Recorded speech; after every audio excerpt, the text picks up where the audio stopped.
First time ng mga Pinoy sa NBA history, big plays ginawa ng kababayan natin. Tara kwentuhan! Game 7, tinalo na ng Spurs ang defending champions na OKC Thunder mga idol para makarating sa NBA Finals, at di ito mangyayari kung wala ang mga bigating plays ng Spurs Pinoy rookie na si Dylan Harper sa laro. Isa sa mga best dito is yung hustle play niya sa fourth quarter para makuha ang putback mga idol. Crucial ito mga idol dahil humahabol ang OKC at nakaswerte sila sa isang defensive stop. Pero di nila nakita na kaya palang lumipad ni Harper para sa putback mga idol. Tignan kung gaano katuwa si Castle dito.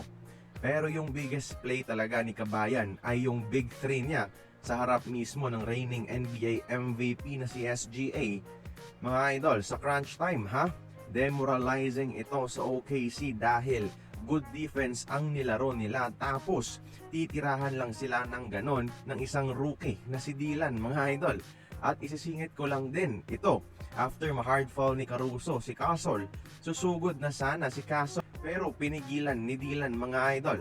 Smart decision ito kung tutuusin dahil kung sinugod yon ni Castle, baka na-eject pa siya sa laro, isa pa naman siya sa inaasahan ng Spurs. Buti na lang nariyan ang ating kababayan. Grabe talaga yung impact ni Dylan Harper sa Game 7. Actually, biggest game of his career.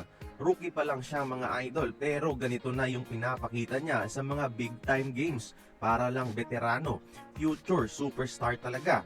At dahil dyan mga idol, ng first time sa NBA history na magkakarahap ang dalawang Pinoy sa NBA Finals, Harper kontra Clarkson.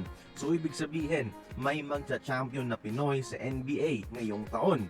Mahirap mamili kung sino sa dalawang kababayan natin ang ating susuportahan. Kaya kayo mga idol, like this video if napabilib din kayo ng isang Dylan Harper sa Game 7 ng Western Conference Finals. Join the conversation. Magkomento lamang sa ibaba.